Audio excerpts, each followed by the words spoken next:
Welcome to Empower Her Radio, the podcast for healthcare moms who want to break free from limiting beliefs, build unshakable confidence, and step into the truest expression of themselves, both personally and professionally. I'm your host, Corey Wynn. I'm a wife, a mom, a doctor of physical therapy, and a peak performance strategist. Working with highly motivated women to transform their lives and inspire those around them is what truly lights my soul on fire. Each episode, whether it's a solo session filled with actionable strategies or an inspiring interview with a woman who has overcome significant obstacles, is designed to leave you feeling worthy and confident in the value you have to offer everyone around you. I hope you walk away empowered and ready to take that next step to lead your life on purpose. Now, let's dive into today's show. Hey guys, I wanted to pop in real quick with a special offer today. Everything that I do here at Empower Her Radio and in my private coaching practice, Elevate and Empower, is to empower and equip women, specifically moms, with everything that they could possibly need to live their dream life. So I want to give you my dream life blueprint today that can help you get started with that. Just head to corywynn.com/dreamlifeblueprint and you can find that in the show notes. All right, now back to today's show. I am so excited this week to have Kathy Washburn on the show. She is a wealth of knowledge I'm just so excited for our audience of moms to hear you, but let me introduce her really quick. Kathy Washburn is a highly regarded and influential life coach, speaker, and podcaster, specializing in positive psychology, emotional health, and post-traumatic growth. Her transformative insights have resonated with over 30,000 individuals worldwide through her words, stage presence, and engaging podcast, Investment of Self. Welcome to the show, Kathy. Thank you so much. I'm so excited to be here. Well, and I had the pleasure and honor of being on your show a few weeks ago and really got a chance to really learn what type C personalities are. But can we sort of start there and you tell us about your journey, all that you're doing, and just all about type C personalities? Yes, this is a fascinating topic. And I think that the human brain sometimes likes to allow us to put ourselves in boxes. That's why I don't know about you, but in doctor's offices, if there's a little personality test at the end, or like trying to figure out online if what character I am in Harry Potter. It doesn't really matter what the test is, but it's really kind of gratifying to identify with something that makes Mhm. sense to you. So when I Oh, yeah. tripped on this type C personality, I was like, oh my God. Yes, that is me. That explains so much. It's actually the work of Dr. Lydia Temashok. And she wrote a book that I stumbled upon. I serve cancer survivors. I'm a cancer survivor, and she wrote a book called um, Type C Transformation. Gosh, you would think I would know this on the back of my hand. It's behind me, but the behavioral element to cancer. And I thought, "Woof, wait a minute, what? A behavioral element to cancer?" And when I was diagnosed, I was probably the healthiest I've ever been in my whole life. I was 35 years old at the end of a yoga teacher training program that was a year long. I could do crow pose for the first time in my whole life. And at the same time, I got diagnosed with stage 4 vulvar cancer, and that never made sense to me. Mhm. And I even asked my doctor, and he said, "No, other than cancer, you're really healthy." And I didn't understand that. Like, how could that be? So to trip over Dr. Temashop's work, where she explains that when you suppress your own needs, when you're unable to communicate what you want, when you are conflict resistant, people pleasing perfectionist, it really takes its attacks on your immune system. That's And pause that just for 1 second? Can you say those things again? Because I think that resonates very highly with all the high-performing women I Mm, listen. yes. When you are unable to ask for what you need, when you suppress your own needs, actually, avoid conflict, are people pleasing perfectionists, what happens is your immune system is a little shaky. It goes a little haywire. So, Dr. Temashak's work, this is the other shocking piece to me. This was done in 1970, and she was right alongside the two researchers who came up with type A and type C personalities. Type A people, we all know them, they're pretty intense. And they can often, because of the high stress levels in their body, they can become prone to cardiac issues. Mhm. A type B person is one that can healthily emote. They can express their needs not in an angry, stressed out way and they don't suppress themselves. That's who we all want to be, a type B. Well, Yeah. she asked the exact same questions as her peers. They were all working in the same area, but she asked them to cancer patients and HIV patients, and she got the complete opposite answers as type A answers. And these people, she noticed, would completely put themselves last. In fact, many, I mean, their patients either in HIV or cancer, many were worried about their loved ones or Mhm. their caretakers or the nurses. They really could not articulate. So it can get to the point of being what they call others directed, which is you actually begin to only learn how to feel through the feelings of others. Oh, And wow. that's where I got. That's where I was in my life when I found this work. Um, I have a spidey sense. I can read the room. I know if somebody's upset and I can snap to and do whatever I need to do to make sure that person um, feels seen and heard, even if that means ignore my own needs. Does And that sound familiar? how many mothers have you met and do I know and are my Ah, peers who absolutely identify with everything that you've just said? And I think that mhm, there's something to be said too that if you've ever felt like you didn't fit type A or type B, you're not wrong. Can we just say that? You're not wrong, and you're not alone. Mhm, which is exactly, what I meant about finding that box you can check, and what my work does, or what I hope my work does, is help people move from denial to awareness, to experience, to expression. It's a really hard road if you have been raised, to be a good girl, Mhm.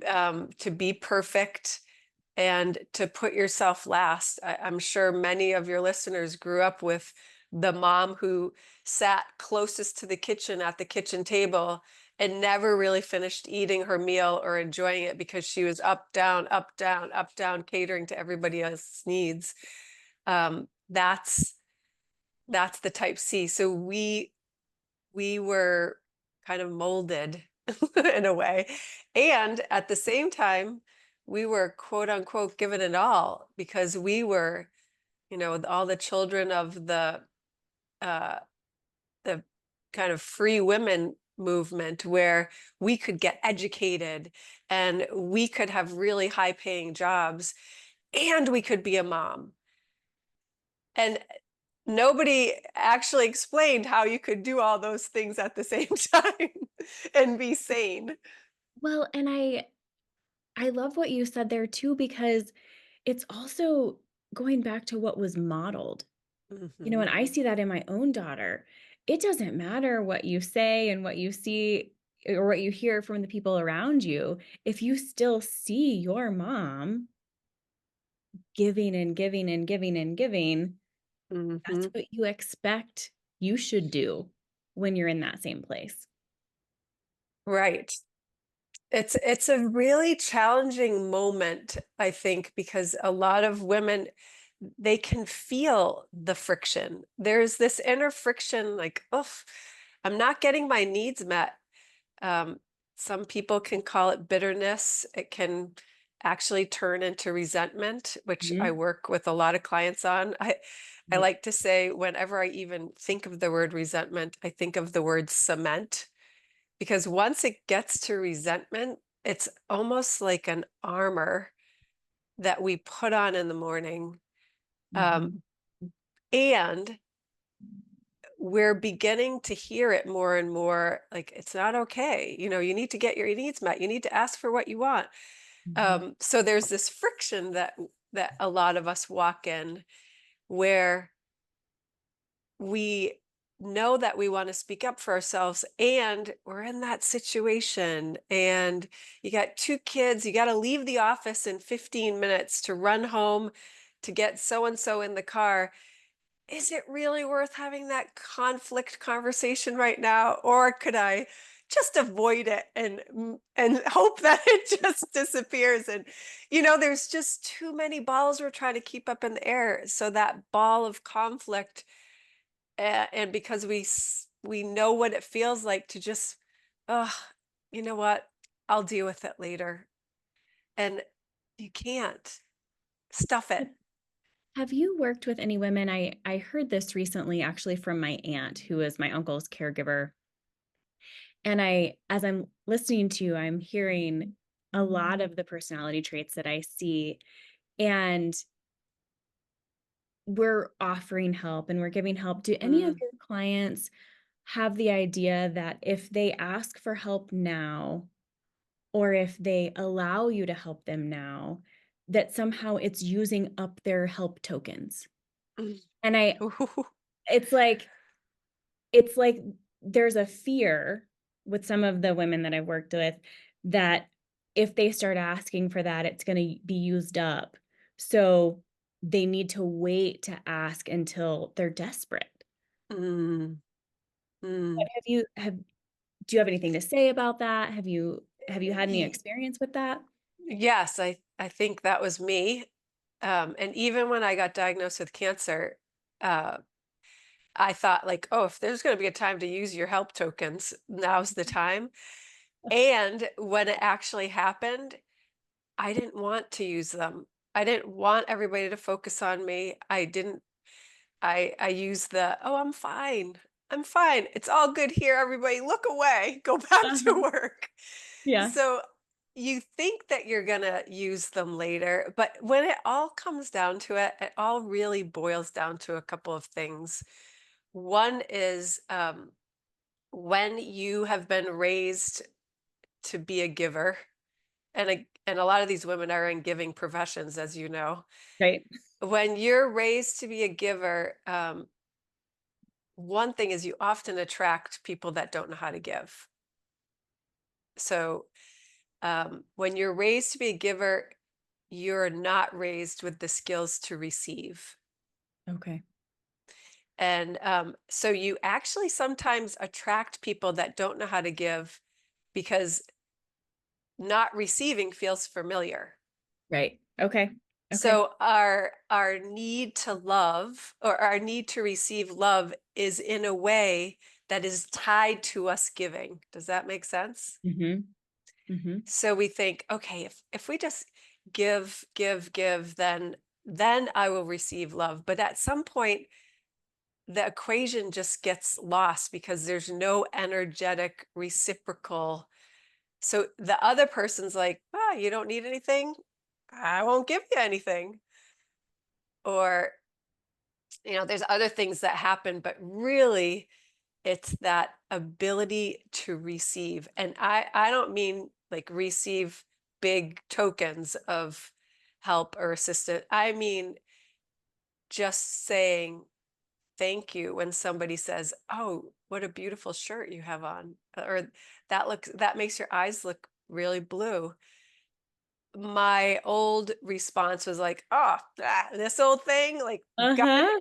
got it in a consignment shop, paid $4, Oh, yeah. Oh, yeah. God forbid I should just really just receive the thank you. Or you go out to lunch with a friend and they're like, I want to pay. Let me buy you a coffee. And you're like, no, no, no, no, no, no, no. I got it. I'll pay my way. It's like, I look back and think of how much my one way energy stifled um, what I was really looking for, which was deeper relationships, and I was the master of that, just unknowing. Again, I take people from denial to awareness. I mean, part of it's like you're denying it, and the other part is like, whoa, I'm doing that, and it's causing what? So one I element. remember that same realization thinking, oh, no wonder I've been beating my head against the wall for so many years. And it really is a wall. It's an energetic wall. It's a one-way energy. It goes from inside out, one way. There's nothing coming back. So you're hitting an energetic wall. I read this book that was so moving. It's called A Ghost in My Throat. Okay. And she's a mom, and she wrote this passage. I'm not going to do it justice, but it basically said, um, I have to-do lists so that I'm visible. And at the end of the day, I've erased myself back into invisibleness. And it it really, it hurt me when I read that. And I'm not doing it justice. I'll find the actual quote for you. But it was really how I felt. At the end of the day, all of my to-dos were done and I was no longer valuable. So that's the other element. So the first element is being able to receive. The second is our own self value, which we often lose, which it makes sense that you lose it, especially if you're a mom. Like those children, you just pour yourself out into these little humans, and there's no guidebook, there's no manual. So it makes sense that you just pour yourself out, but then you don't know how to fill yourself back up again. Mhm. And I would say, for those women who have chosen not to have children, or not by choice, do not have children, uh, it's the same thing when you pour yourself into work or you pour yourself into caregiving for another human. If there's nothing filling you up, eventually there's nowhere to go. There's nothing left. When you meet that woman Mhm. and she says, okay, that's me. And I'm sure so many of our listeners have gone, okay, well, now what? Now Mm. that we've figured out what's going on, what's the first step to addressing that Mm. as a type C person? Yeah, it's a path, and a process. And like anything, any other personal growth, it takes time. I once read this crazy statistic that said for every 10 years that you have a certain way of being, it takes a full year for you to rise above that. So I've spent the last 7 years doing this, which makes sense. I just turned 58. So, um, so there's a lot of grace in that, and there's a lot of grace that is offered through the process. But the first thing I do with every client is I have them fill out two surveys. And I'm a positive psychology life coach. I like to say that I give science legs because I am a total geek when it comes to this stuff. I love to read Mhm. research. I I love to learn. So I really, when I find something that I feel like it really works, I'm more than happy to share these. Uh, One of them is called the VIA Character Strength Survey that can Okay. be found at VIA character.org. Okay. And what that one does is, and the research behind these is stunning, and we won't go into it, but it's scientifically backed. They came up with 24 character traits that every one of us have. Mhm. And when you fill out this survey, it organizes those 24 in order of your top strengths down to the ones that are lower. And it's Mhm. really funny because every single one of my clients will point to the bottom. Like, how can it be that I'm low on spirituality? I'm like, okay, I see where you're going. I mean, we all have all of them. Mhm. Um, the top five are what they call our signature strengths. So Okay. I should have had you do this before we hopped on because I would Well, have it's loved it. interesting because it sounds a lot like the Clifton Strengths Assessment. Okay, let me tell you the difference between the two. Okay, that would be really helpful because I'm going, okay, I think I did something similar to this. Yes. So I feel like the Clifton, the Strength Finders, and even like the Myers-Briggs, which a lot of people do for work, VIA stands for values in action. Okay. So Okay. if you think of yourself as a tree, your values are the roots. Okay. When I think of Clifton Strength Finders and even Myers-Briggs, that's how we reach out to the world. Okay. So it's like taking those values and like how do we use them or not or how are we not using them as we reach out and interact with the world around us.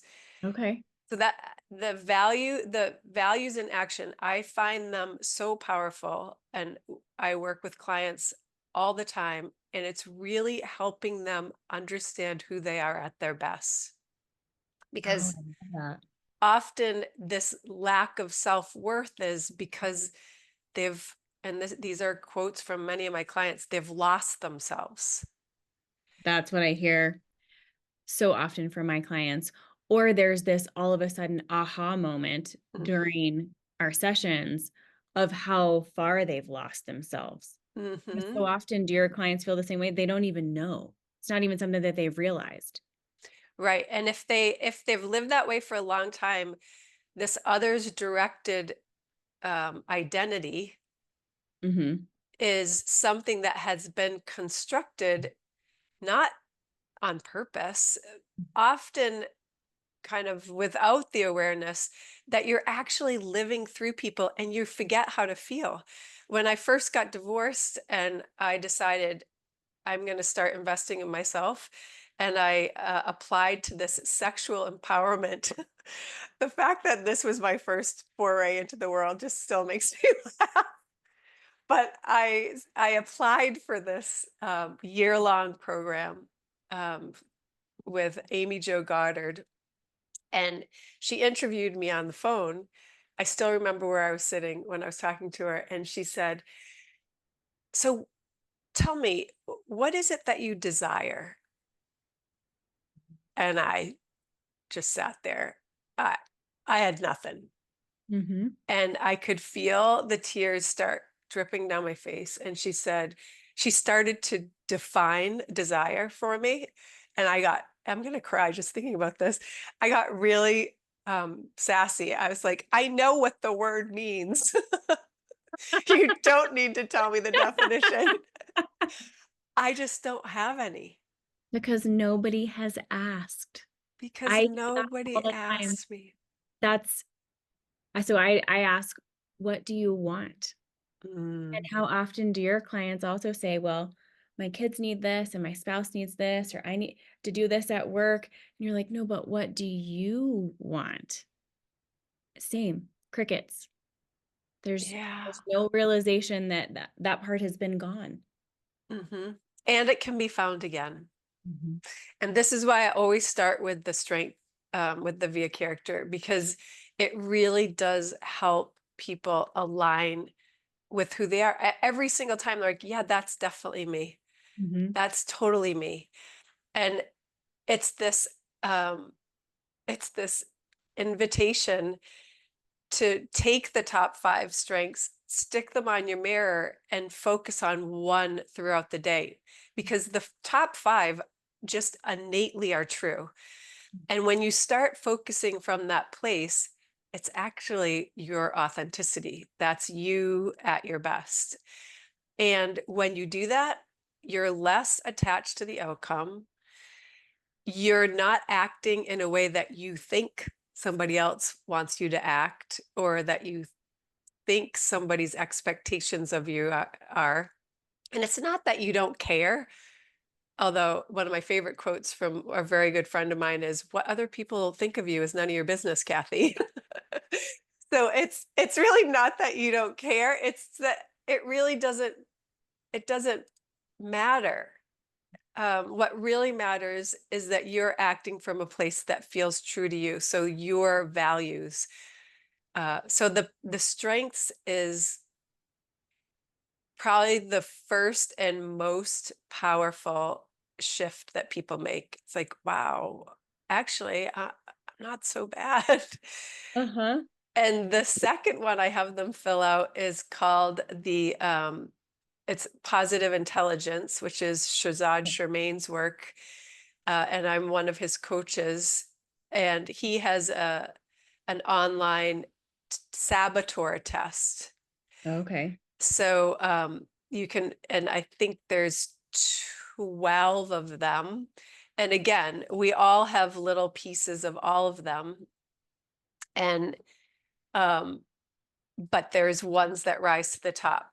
Mhm. So my top, and what's so fascinating is your strengths are all, the other side of the coin is a saboteur. So Mhm. your overuse or underuse of a strength can become a saboteur. So it's no shock that my top strength is kindness Uh-huh. and my Uh-huh. top saboteur is people pleasing, Okay. which means I'm being kind to everybody else. I'm not being kind to myself. Mhm. Have you found any links in, I'm just thinking when I think of type C personality and especially the people pleasing and the giving and the giving and the giving, the people who I know that would fall in line there have had either difficult childhoods, maybe unsafe childhoods, Mm, had some sort of trauma. Is that more common? hmm, So on the one hand, I can see myself in a lot of that, and it was more that perfectionist, you know, that little girls are seen and not heard, and this is how you behave, and this is how you show up in the world kind of at the situation. Is is any of that linked? I believe it is. We could probably find some research that it is. It definitely is in the community that I serve. Mhm. And I think anybody that is over the age of 12, and maybe even over the age of 7, as humans, have dealt with their surroundings in a way that felt right and true to them in the moment with whatever it is they had at hand. And by that, I mean, um, as a child, I'm one of three. My brother's 20 months older than me. My sister's 20 months younger. I was the well-adjusted middle child. And there's a lot of research about middle children becoming people pleasers to kind of keep the peace. So there might be some element of familial order, Mhm. but it doesn't really matter. If you existed on this planet, you've experienced things at a young age that there were two things really not working for you. One, when you experienced it, you really didn't have the language to express what was happening. You couldn't say, for example, I have this vision of me trying to get ready for work in the morning. My two sons like dilly-dallying, no, one's eating, the other one's still looking for the other shoe. And I'm losing it, like just losing it because I got Uh-huh. 6 more minutes and you guys having to get these waffles into you.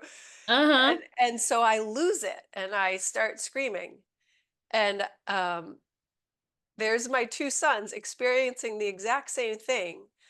Well, my younger son um, might have like woke up not feeling great, didn't have a great night's sleep, maybe starting to get sick. So his system is way more sensitive to what's happening. My older son might just be reading the back of the cereal box, like, yeah, here she goes again, whatever. But for my younger son, it might have just been the perfect storm. But he can't say, "Whoa, mom, you're freaking me out here. What's your Uh-huh. problem? You got a rough day Uh-huh. at work?" He's 4 Right. years old. He doesn't know Right. what I'm doing. So he can't articulate that. And if you're under 7, you really have no concept of time. So Mhm. whatever's happening in this moment, you think it's going to be that way forever.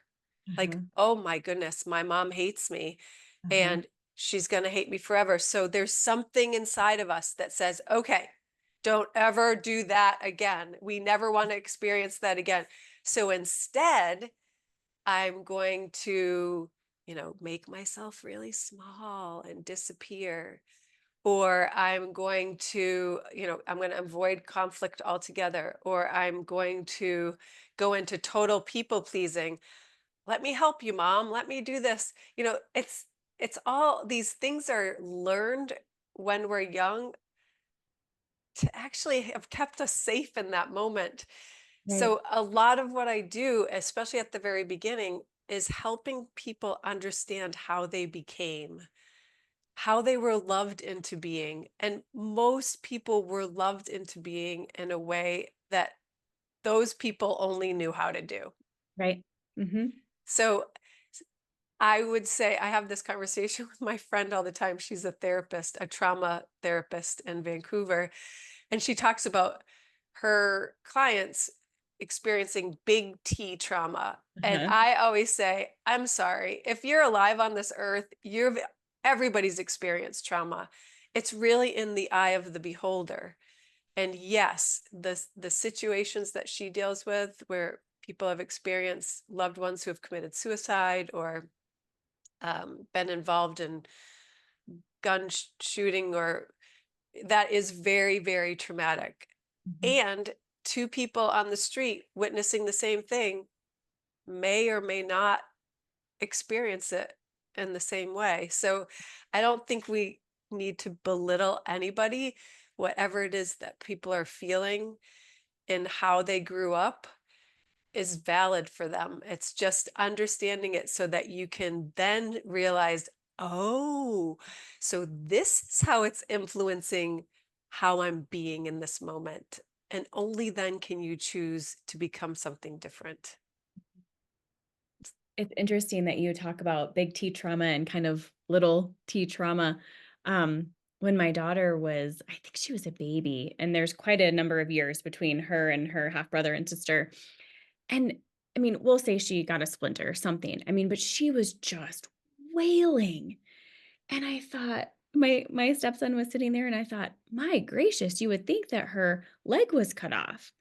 And he looked at me, he was probably 14 years old, and I mean, just so profound, and he said, "Well, but Corey, that probably is the worst pain she's ever felt in her life, so it probably does feel like that." And I thought, "All right, you need to be a Oh, parent because you just schooled me." But it's true, if we compare mm, our trauma or our difficulties or whatever to someone else's and somehow grade as better or worse, it's not fair. We don't mm-mm. go through the same things, we don't have the same life experiences, and that thing that maybe you've been through 5,000,000 times and it's nothing, may have been very difficult for someone else. So I'm just really glad that Mm, you're talking about that because I do think a lot of times as women, we compare our stories, we compare our journeys as somehow being less than or more than someone else's, and, "Oh, well, mm. they're successful because of this," or, "My story is not as important or as eventful, so I'm not gonna be as successful," and that's really not true. No, it's not true. And it kind of plays to that people pleasing, perfectionist personality behavior pattern where you think, oh, well, oof, that person's going through that terrible thing. What I'm dealing with is really nothing. And I shouldn't make a big deal of it. Right. But if it's true for you. One of the things that I really try to communicate to all of my clients is it's not okay to suffer alone. Right. Suffering alone is not helpful to you or to the many people that wish to help you grow out of it. Um, it's it's not fair to yourself. Well, and I think the other thing too is my husband said something to me years ago. He said, Corey, I cannot read your mind. Mm. You have to tell me what's going on. He said, I can tell that you're very upset and you're not fine. He said, but I don't know why. So, unless you're going to clue me in. And I think as friends and as family members and whatnot, we're the same way. It's like, when someone's going through something, and we have to be willing to let people in and receive their help. Hmm. Yeah, the other piece of the puzzle, so we're learning how to receive is such a big deal, and it's not easy for somebody who has just been giving. It feels selfish. Mhm. It feels it feels icky. You feel guilty, like, oh Uh-huh. gosh. Or However, or did you ever experience what would they think if they oh, knew that I asked for help for this? mm, Whoever the "they" is. exactly. Some police up in the ether that are Mhm. keeping score somewhere. Yeah, they're not there. And you can ask for help. And once you receive, so this is the other piece of it that's so powerful. And again, I'm a science geek. This is called positive neuroplasticity, and it's Rick Hanson's I work. love all things neuroplasticity. Yes, Rick Hansen is like the Mr. Rogers of today. And by the way, that quote, being loved into being, is a Mr. Rogers quote, who I adore. But Rick Hansen taught me taught taught me this thing that I use with clients, which often we don't ask for what we need because at some point, again, you could have been three. You Mhm, could have asked for what you need and you were shut down mhm, for whatever reason. And so you learned that asking for what you need was not okay. So, as an adult, in that story that you just shared, when your husband was like, whoa, hold on, sweetie, I can't read your mind. You must tell me what it is that you need. And this is where what I think the word love is.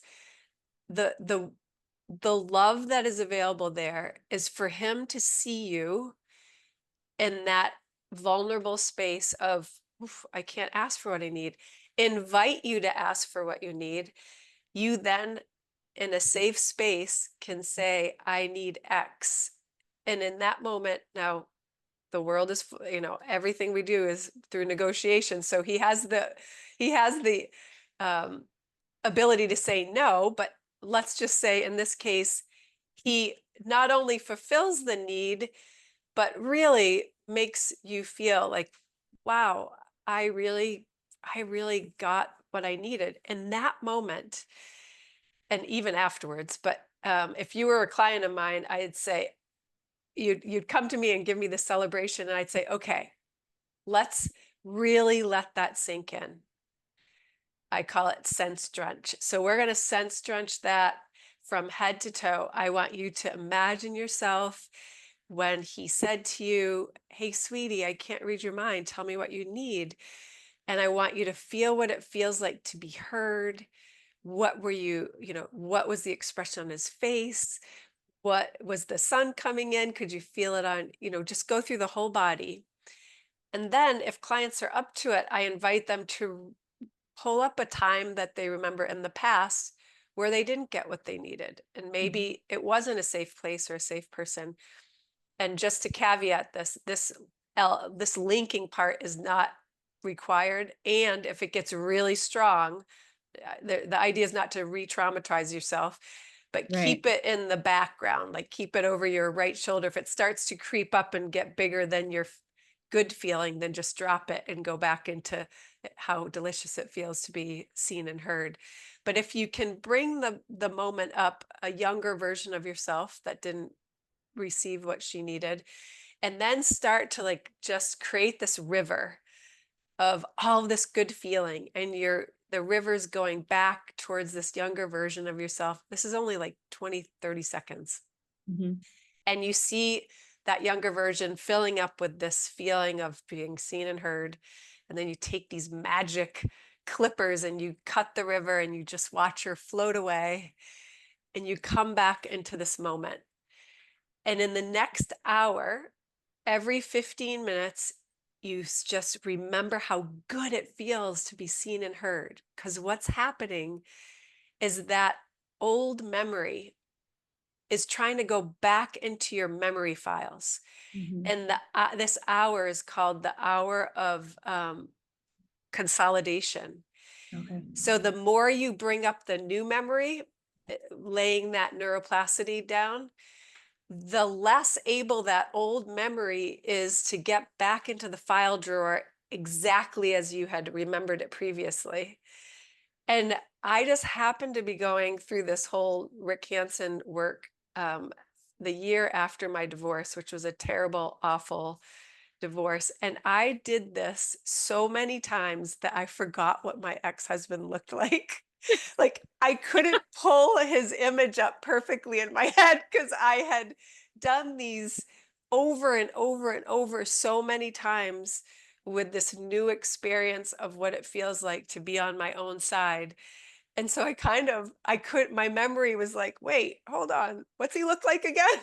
Uh-huh. So it's really powerful to start being on your own side. So you can kind of see this trajectory, right? Mhm. You learn about the good and right inside you. You understand these saboteurs that are going to rear their head when you're feeling a little um, stressed, but you're becoming more aware. Like, oh man, I'm doing that thing. Mhm. People pleasing. I even have my clients name their saboteurs um, so they can say, "Hey, Lucy, yeah, I see you. What took you so long?" Uh-huh. And then we go into this arc of being on your own side and starting to experience something different and really letting it sink in, as you did with your husband, which probably changed the trajectory forward. He felt more comfortable calling you out. You Oh, yeah. felt safer stepping in when he did that. And now it's probably, how is it now? Is it different? We have really great communication. We can kind of look Mm. at each other and go, okay, that didn't come out like I wanted it to. Let's try again. Or, Exactly. or, you know, to if things are not getting heated, but you can tell somebody's really frustrated, it's like, okay, hold on, take a breath. Like, what's really going on here? What can I help you with? Because my husband and I probably have a huge amount of type C personality in both of us. Mm. Huge giver and doer. And I'm like, sit down and let me help. But I think this whole conversation gives my listeners and your clients, of course, so much hope. There's Mm. I don't wanna say a label, but there's this feeling of belonging of like, okay, well, I didn't feel like I fit. I'm definitely not type A. I don't really know what type B is, but that doesn't really fit either. So there's a belonging in this space. And then also an understanding of maybe where our blind spots can be, or maybe a recognition of self of like, oh, I resonate with that. Now you've given them hope of how to get their needs met, how to ask Mm. for help, and be that receiving help is also, good and can be wonderful and not scary. Um, I want to be super respectful of your time. Is there anything that we haven't touched on or you want to make sure that you talk about before we kind of get into how people can connect with you? Mm. I think that you just really summarized that well. It's the hope that there's a good quote. His name's Alan Watts, and he says, "We are under no obligation to be the person we were 5 minutes ago." Oh, that's And powerful. right, you can and you will change, and you can be in control of that with a lot of hope and becoming the version of you that you really want to be. Mhm. Hmm. That's beautiful. Well, I want to make sure that my listeners can get connected with you, can really understand your work. So, how can Mm. we do that? My website is kathywashburn.net, and that's Kathy with a K. And my Instagram, I'd love it if you follow me on Instagram. It's Kathy Washburn, Dotnet. Don't know why I did that, but it seemed like a smart idea at the same at the time. And I would also direct them. I did do a TED talk on emotions and investing in your emotions. I have not promoted, this is the type C perfectionist. I've not promoted it because the venue itself was very underwhelming. And God, I had like 15 people that came to support me all the way into Canada. And I was so horrified. I'm like, wait, what? This is at a community center in between a hockey rink and a swimming pool on a Saturday morning? What was I thinking? So the audio isn't great, and so I've been holding back. But in light of what we're trying to do for women, I think my message is really important to understand how your emotions um, can rule you if you don't understand them better and where they're coming from. So my TED Talk, will make sure that you have it in the link. It's called the investment. I can't even remember the name of it, but it was coming up as you were talking, because I really do think that understanding how our emotions are formed and what we can do about them and how we can change it. Well, and I Uh, think that everything that you just said too really helps people resonate with you. mm, I just before this, I recorded another podcast and my alarm went off in the middle of it. And I thought about scrapping the whole thing and starting over. And I thought, you know what? No, the more that we can show up professionally as best that we can and give our message and be authentic in whatever venue or however many mm, distractions are going on, like that's real life. That's what we do as moms, as high performing women. And if we can be more relatable, then we can reach more people. I love thank you. I needed to hear that. I love that. I appreciate that. Well, I It's can't wait to put all of this in the show notes, make sure people can connect with you. And I would love to do this again in the future. Yes, please. And I'd like to have you again. And for your listeners, if you haven't heard Corey on my Investment of Self podcast, she does a fabulous job. We talk a lot about imposter syndrome, which is another one of our favorite topics. Yeah, It's so nice to be here. What a privilege. Thank you. absolutely. Thank you for tuning in to today's show. If this episode resonated with you, I would truly appreciate a 5-star review. Your feedback is so important to me. Additionally, if today's topics have sparked a desire for more in your life and you're unsure about the next step, I have a special offer for you. I'm offering a free call to explore how my high level coaching and strategizing can help you gain clarity on your goals, prioritize what is most important to you, and refocus on yourself in the process. Simply head over to coreyWinn.com/free call. That's www.coreyWinn.com/free call. Thanks for joining me, and I look forward to seeing you on the next episode.